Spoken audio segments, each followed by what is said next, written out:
বিষ্ণু ৰাভা, এতিয়া কিমান ৰাতি? তুমি হাৰে আছা, হাৰে আছো আমি, আৰু হাৰে আছে প্ৰীতি। নমস্কাৰ। আজি ৰাভা দিৱস উপলক্ষে মই আয়ুষ্মান গগৈ আপোনালোকৰ সন্মুখত কলাগুৰু বিষ্ণুপ্ৰসাদ ৰাভাৰ বিষয়ে দুআষাৰ ক'বলৈ আগবাঢ়িছোঁ। আজি 20 জুন। সমগ্ৰ অসমতে আজিৰ দিনটো ৰাভা দিৱস হিচাপে পালন কৰা হয়। এই দিনটোত সেইজন মহান ব্যক্তিক স্মৰণ কৰা হয়, যিয়ে অসমীয়া সাহিত্য জগতলৈ তেখেতৰ বহুমূলীয়া অৱদান আগবঢ়াই থৈ গৈছে। তেখেত হৈছে কলাগুৰু বিষ্ণুপ্ৰসাদ ৰাভা।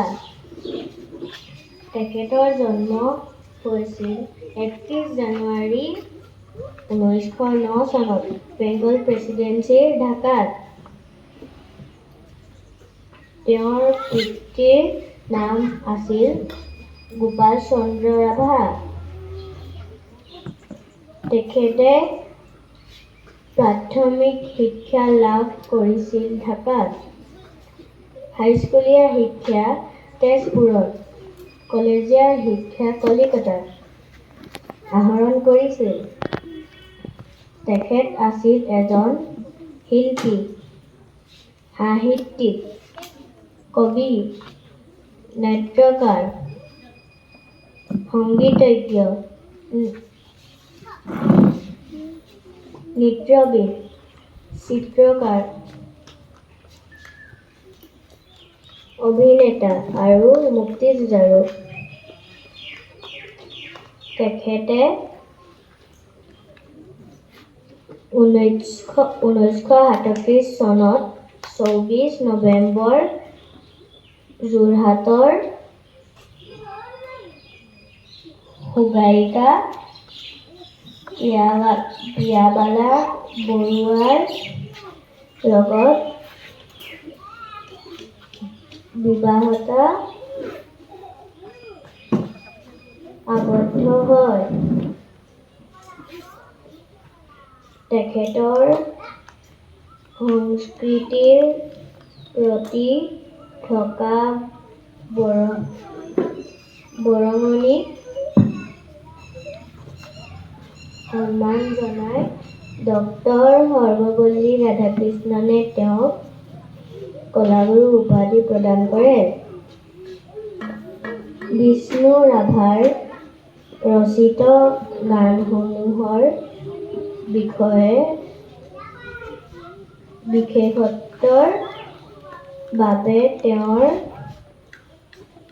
গীতসমূহক বিষ্ণু ৰাভা সংগীত হিচাপে জনা হয়।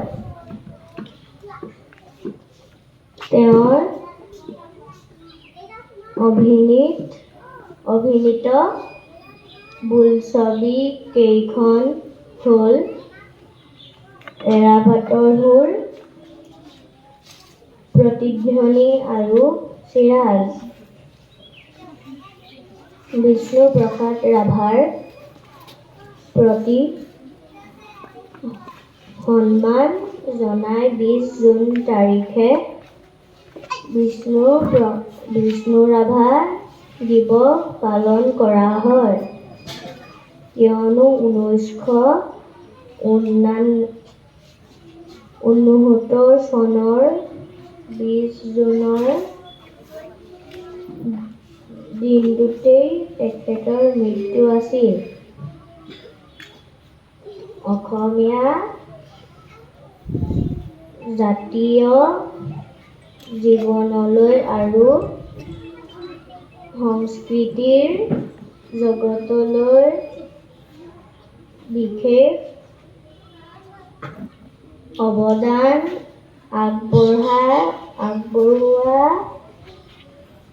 এইগৰাকী মহান ব্যক্তিক আমাৰ বাবে চিৰস্মৰণীয় হৈ ৰ'ব, ধন্যবাদ।